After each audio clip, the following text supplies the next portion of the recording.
How do we bring what we know and what we do into alignment? Here's a simple exercise you can use to reconnect with or find your purpose, overcome all three root causes of misalignment, and step into a new level of clarity, composure, and confidence. Step 1. First, you need to push pause and give yourself some time to get out of the weeds and away from the daily grind to get clear on who you are, what you stand for, and where you want to go. And this applies to individuals and organizations equally. Then in step 2, we need to look at where we are out of alignment with that purpose, with our values. What's taking too much of our time and energy? What are you giving too little time and energy? Where are you filling your own tank back up?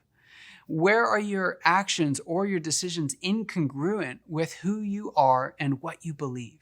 Then step 3, you need to face your fears. The best way that I've found is to start by simply writing them down. What are you worried about right now? And then take a look at each of these following areas and say, what fears are driving my actions and misalignment in each? Look at your team, your calendar, your commitments, and your decisions. Next, set one goal for each of these areas. How are you going to lead your team better and hold them accountable? What do you want to spend your time on?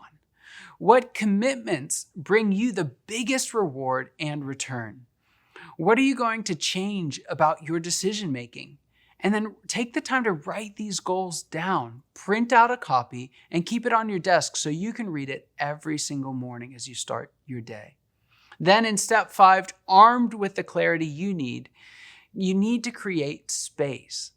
Craig Lunsborough said, "If there is one thing that I have repeatedly and rather foolishly forgotten to schedule into my life, it is to create times where it is not scheduled." If your schedule is maxed, growth by addition is no longer an option.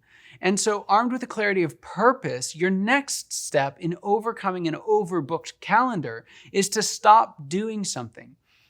You need to eliminate, automate, or delegate. You'll also need to stop doing some things before you ever start them. If you don't change your yes habits, you will eventually find yourself in time buried under the weight of an impossibly full schedule. And the final step, you get bonus points for this one. You can use this as an opportunity to start a conversation. Maybe it's with your team, your spouse, a friend, or even a professional.